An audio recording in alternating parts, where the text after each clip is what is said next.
Bienvenidos. Les saluda Claudia Palacios. Hoy con la dicha de tener en el estudio al gran escritor y galardonadísimo cronista Martín Caparrós. Bienvenido. Gracias, Claudia. Bueno, hay mil cosas para hablar con usted, pero hoy específicamente estamos hablando de este libro que se llama La Crónica, que es su libro número... No sé, mi hijo me preguntaba cuando era chico, ¿y este que estás escribiendo qué es el 8, el 11?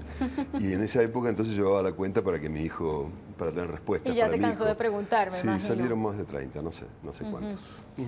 ¿Por qué recopilar las crónicas? En realidad debo confesar que no fue una idea mía, sino de un amigo y periodista y escritor español que se llama Juan Cruz, que hace unos años inició una editorial pequeña, hace 2 o 3 años, y me dijo que quería un tomo con mis crónicas seleccionadas, digamos, compiladas. Y yo acepté porque era Juan Cruz, que es un buen amigo de mucho tiempo.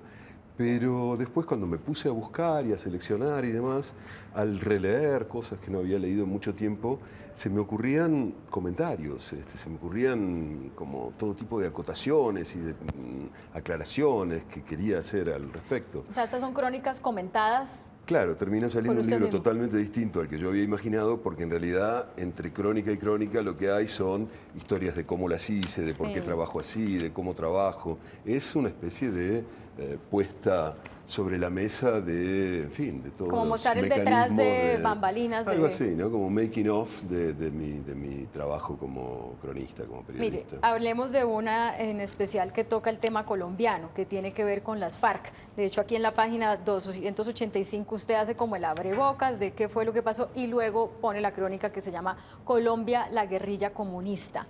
Cuéntenos de ese trabajo. Fue curioso, porque esto yo lo hice en el año 99. De hecho, cuando me enteré de que se había formado la zona esta del Caguán, dije, bueno, es una oportunidad para ir y ver qué pasa allí, para tratar de entrevistar a algunos de esos guerrilleros y demás. Yo me había pasado, en esos años venía mucho a Bogotá, por razones absolutamente propias. Y, ¿Amor? ¿Qué otras razones puede tener uno para venir? Bueno, para venir a Bogotá puede tener otras, pero que valgan la pena. Y me llamaba mucho la atención que la gente que veía aquí, no sé, periodistas, escritores, profesores y demás, no les interesaba el tema FARC.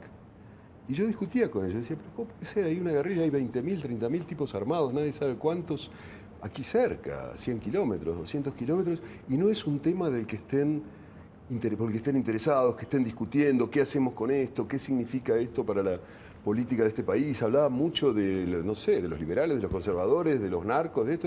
Esto era como un no tema. Yo no entendía. Y cuando me enteré que se había formado entonces la zona esta del despeje del Caguán, dije, bueno, es una posibilidad de ir a verlo. Y yo estaba en Buenos Aires, era además una buena excusa para pasar por Bogotá, y llamé a unos amigos periodistas aquí, 2 o 3, y les pregunté, bueno, ¿cómo hago para llegar hasta allí? No hay manera, es imposible, no se puede, no lo intente, no vale la pena, bla, bla, bla. ¿Qué cosa? Otro amigo, que no era periodista, pero que estaba ligado con la cuestión, estaba en alguna de las comisiones de paz, me dijo, es muy fácil. Se toma un avión, se baja en el aeropuerto de San Vicente, y cuando llegue vaya a avisar que está ahí a la gente de la FARC para que no lo tomen a mal, pero no hay ningún problema, usted puede ir, trabaja, hace lo que necesita, y efectivamente. Muchos periodistas importantes bogotanos me habían contado que era imposible y era lo más fácil, uno de los artículos o de los trabajos más fáciles de mi vida laboral. ¿Cuántos días estuvo ahí? Estuve como una semana, 8 días. La comandancia, digamos, de la FARC se había instalado en una finca en las afueras de San Vicente, que se llama la Villa Nora. Y yo iba casi todos los días, entrevistaba a unos, a otros, trataba de entender un poco el fenómeno. Yo en esa época trabajaba con una camarita de video, hacía televisión también al mismo tiempo. Y recuerdo que todo culminó en una situación muy extraña, una tarde-noche, en que yo estaba ahí trabajando y como se hacía tarde, me dijeron, bueno, ¿quiere quedarse a comer algo? Y yo dije, sí, bueno, está bien. Y me quedé y comimos algo. Y tomamos una cerveza o 2 y después un tal comandante Juan Pablo agarró una guitarra y empezó a cantar. Y se armó como un corrillo. Por eso es que usted empieza la crónica diciendo, se va el caimán, se va el caimán, se va para la guerrilla. Se va el caimán, se va el caimán, efectivamente. Después de cantar una cantidad de canciones, empezaron cada uno a hacer empezaron a cantarlo de se va el caimán, y cada uno a hacer su cuarteta, improvisar su cuarteta. Yo no sabía, yo había escuchado esa canción en Argentina, pero nosotros no improvisamos cuartetas con esa canción. Esto sí, entonces venía la ronda, cada uno improvisaba su cuarteta y me estaba por llegar el turno. Yo dije, ¿qué voy a hacer yo aquí? ¿De qué me disfrazo? ¿No? Pero bueno, traté de inventar algo, sí, pero eso fue lo malo, lo hice. Empecé a cantar, bueno, se va el caimán, me puse a cantar. Aquí en la Villa Nora, un guerrillero cantor, cantaba muy mal el tipo, ¿no? Entonces, aquí en la Villa Nora, un guerrillero cantor, ¿cómo canta? Ojalá tire mejor, se va el... Ojalá tire mejor. Eso dije yo. Y hubo silencio absoluto. Un silencio, pero yo dije, ay, ¿qué habré hecho? ¿No? Qué forma tonta de morir. Y estaba como un poco fuera del corro, un comandante que después se hizo muy conocido, Simón Trinidad, que me dijo, oiga, pero ¿usted sabe lo que quiere decir en colombiano tirar? Y dije, ay, debería saberlo, mira, a esta altura debería saberlo. Y ahí entendí que yo había, de algún modo, dudado de la virilidad de un comandante, cosa que los había puesto muy nerviosos. En fin, yo obviamente lo que quería decir era, ojalá dispare mejor, pero para reírme de lo mal que cantaba. Bueno, pero todo usted acabó en Sobreviví, tranquilidad y paz. pero me fue una buena enseñanza sobre este idioma común que nos separa, ¿no? Creemos que tenemos un idioma común y en realidad en la mayor parte de las veces sirve para producir este tipo de... Mire, Martín, pasemos a hablar de eso, del idioma, porque hoy en día, o desde hace unos años, cuando sobre todo los jóvenes se preocupan menos por la calidad de la escritura. Digamos que los profesores de español no son los más de moda en un aula escolar y ya sabe usted cómo se escriben los mensajes por WhatsApp, cambiando la que por la K y un montón de cosas así que a los puristas se les paran los pelos. A usted... A mí, yo he preferido ser purista porque si tenía que intentar que se me pararan los pelos estaba en una situación difícil. Entonces decidí no ser purista. Pero más allá de eso, a mí me parece, estamos en una situación extraña porque se escribe más que nunca en la historia. O sea, hace 20 años se decía que, bueno, que la escritura estaba desapareciendo. Teléfonos, todo tipo de imágenes y demás, y la escritura cedía y tendía a desaparecer. Ahora casi toda la comunicación va por escrito, los WhatsApp, los mensajes de todo tipo, los mails, hay una gran resurrección de lo escrito. Sí, escrito de una manera extraña, como tú decías muchas veces, pero las formas de la escritura son dinámicas, van cambiando con el tiempo. Y si la necesidad de quienes están escribiendo supone que uno ponga, no sé, XQ para decir por qué, no pasa nada, no hay ningún problema en eso. Hay sí problemas cuando los que escriben, digamos, textos, artículos y demás, escriben como si no hubieran leído ni un pronóstico meteorológico nunca en su vida, y eso lamentablemente pasa mucho. Sí, a eso es a lo que me refiero, o sea, sacar un libro de crónicas brillantemente escritas en esta época es como, ¿quién lo valora? Yo sé que no está la profesión todavía perdida, pero pareciera que fuera como un oficio en extinción, ¿no? El de escribir bien, el de escribir crónicas, el de cuidar el lenguaje. Yo no creo que sea una afición a extinción. Yo creo que siempre hay un núcleo de gente a la que eso le importa, a la que eso le da placer, a la que eso le interesa. Me parece que los medios escritos deberían sacudirse esta voluntad de ser para 500 millones que les ha dado últimamente y que hace que publiquen muchas tonterías, muchas cosas mal hechas y demás. Yo ayer en una conferencia que estaba dando en Bucaramanga, o el otro día, no sé, citaba una cifra para entender esto. El diario de más prestigio del idioma castellano, que es finalmente el diario El País de España, en su momento de mayor auge vendía 400.000 ejemplares diarios, en un país de 40 millones de habitantes. O sea, el 1% de los habitantes de ese país compraba el diario que más vendía y que más prestigio tenía y que más influía. los diarios, la prensa escrita nunca fue un asunto para las grandes mayorías. Su forma de influencia funciona de otra manera, por reproducción.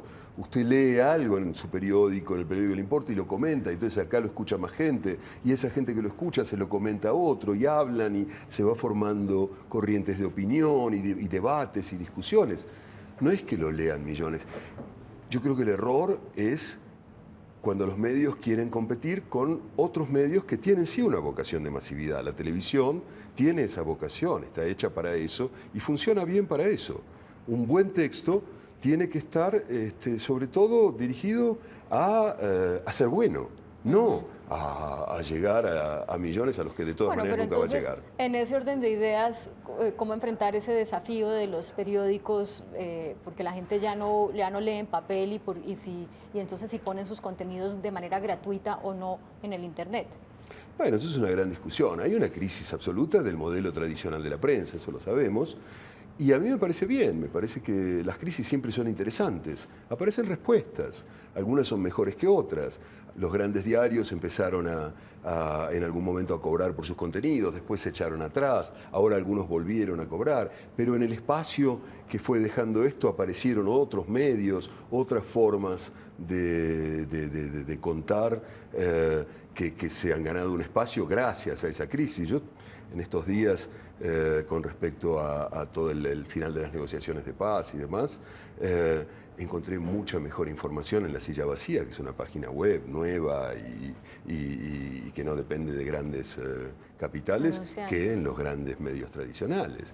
Y un medio como La Silla Vacía ha tenido espacio gracias a la crisis de la que usted hablaba. ¿Cómo se escribe una buena crónica? ¿Hay un método en general para todas o cada crónica le define a usted como autor su propio método para dejarse escribir? Yo creo que hay ciertas premisas, quiero decir. Yo creo que mi primera premisa es mirar en serio. Quiero decir, uno no mira, uno pasa por la vida silbando y bajando los ojos o si acaso consultando el teléfono. Y el mundo está lleno de cosas que valen la pena de ser miradas. Y cuando uno se pone a mirar, se revela esa riqueza extraordinaria. Yo a veces pienso que es casi como robarle el juguete a un niño, quiere decir, ponerse en un rincón y mirar en serio. Y aparecen tantas cosas para contar. Esa es la base. A partir de ahí, bueno, uno puede trabajar con lo que averiguó, con lo que vio, con lo que pensó, con lo que reporteó, de muchas maneras. Y efectivamente, allí muchas veces el tema te impone una forma de trabajar distinta. Uno de los últimos libros que publiqué, por ejemplo, es sobre el hambre, se llama El hambre. Es un tocho así, recorrí muchos países tratando de pensar cómo es este delirio por el cual hay 800, 900 millones de personas que no comen suficiente en un mundo que produce comida para todos. En un libro así yo no podía retirarme, retraerme, yo no podía presentar las cosas como si me diera igual que una mujer no tuviera con qué alimentar a sus 4 chicos y le hiciera una sopa de piedras para engañarlos. Yo no puedo contar eso como... En cambio, puedo contar con cierta distancia otras historias ante las cuales, digo, ¿no? Y en un libro como el del hambre yo tengo que analizar y que opinar y en cambio en otro tipo de texto quizás alcanza con poner en escena una situación y que el lector haga su propia composición del lugar y sus propias ideas sobre el asunto. Por supuesto, cada uno de algún modo te va guiando, pero lo básico es esa voluntad de mirar, de ver lo que hay alrededor. Eso como en el trabajo de campo y a la hora ya de sentarse a escribir para que quede con el tono de crónica, ¿hay alguna metodología en el uso de qué frases sí, qué frases no, qué lugares comunes no, qué lugares comunes sí? ¿Cómo es? Bueno, ¿qué lugares comunes no? Digamos Nunca. Todos. No, dentro de lo posible, a menos que uno se tome en solfa ciertos lugares comunes, que vale la pena también. Yo lo que pasa es que no divido tanto lo del trabajo de campo y el momento de la escritura. Yo escribo mucho en el terreno, porque me parece que es el momento en que justamente toda esa realidad riquísima está delante de mí, la puedo mirar, la puedo captar y la puedo registrar en el papel. Después el trabajo de escritorio es mucho más como de edición, de bueno, esto lo pongo acá, esto acá, me falta un poquito de material para conectar tal y cual. y de pulir un poco el texto, pero el texto viene bastante pulido ya desde el principio. Y sí, allí también hay cantidad de cosas que vale la pena de trabajar, qué sé yo, ahí lo primero que se me ocurre, porque además es una cualidad bastante colombiana, es la música del texto. Hay gente que escribe historias interesantísimas, que ha conseguido muchísima y muy buena información y que las estructura bien y que tiene buenos personajes y tal y cual, y no tiene ninguna música. Que son aburridos los textos. No tienen música, son como yo bailando, quiero decir, son una catástrofe. En cambio, cuando un texto tiene su música, con las palabras se hace música, por supuesto. Digo, las palabras tienen un ritmo, tienen una manera de asociarse, de seguirse, que crea o no su música. Pero para encontrar esa música, ¿qué pesa más? ¿El talento innato del escritor? ¿Haber leído mucho como para tener pues Sí. para saber cómo se escribe bien? ¿O qué? ¿Qué es lo que importa? Yo creo que las dos cosas. Creo que por un lado hay gente que tiene un oído más musical que otros, como hay gente que escucha una canción y la puede tocar en un piano o ve una imagen y la puede dibujar. Hay probablemente algo de oído musical más bien innato que interviene. Pero sin duda lo decisivo es leer todo el tiempo. O sea, el leer que no mucho. lee no sabe escribir bien, no puede escribir Pero bien. imagínate, si tú quieres tocar la guitarra, tienes que escuchar canciones primero, si no, ¿qué vas a hacer? Vas a hacer clac, clac, clac, clac, y no te va a salir No, es nada. que quiero que lo diga usted porque yo se lo digo a los periodistas y creo que usted tiene más autoridad que yo para No, ver si le creen. De ninguna manera. A mí, por suerte, no me cree nadie, pero no, absolutamente. No se puede escribir sin leer. Leer es la materia prima a partir de la cual escribimos. A mí siempre me sorprende mucho eso. Martín, me va a perdonar que diga lo que voy a decir, pero bueno, yo creo que sobre todo con los hombres no es problemático. Usted el próximo año se acerca a un aniversario muy importante de la vida, ¿cierto? Sí. ¿Puede decir cuántos? Sí, empezamos la sección obscena de este programa. ¿O qué? 60, ¿no? 60. Y antes de preguntarle por qué va a celebrar su cumpleaños publicando 5 libros en solo un año, que me parece algo como muy loco, quiero que le dé un mensaje a tantos periodistas. Usted empezó a ser periodista solo, periodista con su propio contenido, sin depender de que lo contrataran en un periódico o en una radio, o yo no sé qué hizo, pero cuando usted empezó su profesión no había redes sociales, no había blogs, no había pues todas estas cosas, estos recursos que ahorita los periodistas pueden usar si no son contratados en un medio tradicional. O sea, usted apostó por una cosa que se hubiera podido morir de hambre. Bueno, no sé si se murió de hambre en algún momento, pero... No tanto como morirme, pero bueno. Pero quiero un mensaje para esta generación de periodistas que ve a los medios como algo no atractivo porque los salarios son bajos o porque no van como con sus ideas de lo que quieren hacer, para lo cual estudiaron periodismo. Mira, yo creo que por suerte uno con el periodismo ni gana mucha plata, ni es muy respetado, ni consigue muchas chicas o chicos o lo que sea. Entonces, hacen periodismo los que realmente les interesa el periodismo. Y si realmente te interesa eso, estarás dispuesto a renunciar a ciertas cosas para hacer lo que crees que tienes que hacer. Pero tienes, para empezar, un privilegio extraordinario, que es trabajar en lo que te interesa. Hay tanta gente que trabaja en cosas que no le gusta. Yo cada día me maravillo ante ese privilegio de trabajar en lo que me interesa, en lo que quiero, en lo que me da placer. Cada día, cuando veo a las 7 de la mañana tanta gente que va al trabajo con la cara larga porque tienen que hacer cosas que no les importan.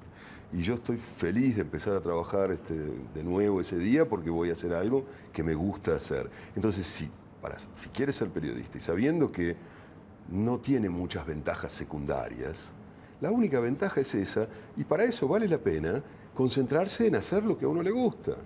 Y para eso muchas veces hay que resignar algún dinero, alguna comodidad, algunas cosas. El peligro más grave es no saber lo que a uno le gusta. Claro, a veces pasa, pero vale la pena pelear para entender qué es lo que uno querría. Y una vez que uno consigue saberlo, yo creo que 3/4 del camino ya están hechos y solo queda ser un poquito respetuoso de uno mismo y seguir adelante y decir, y bueno, a veces tendré que dejar cosas atrás, pero estoy haciendo lo que quiero.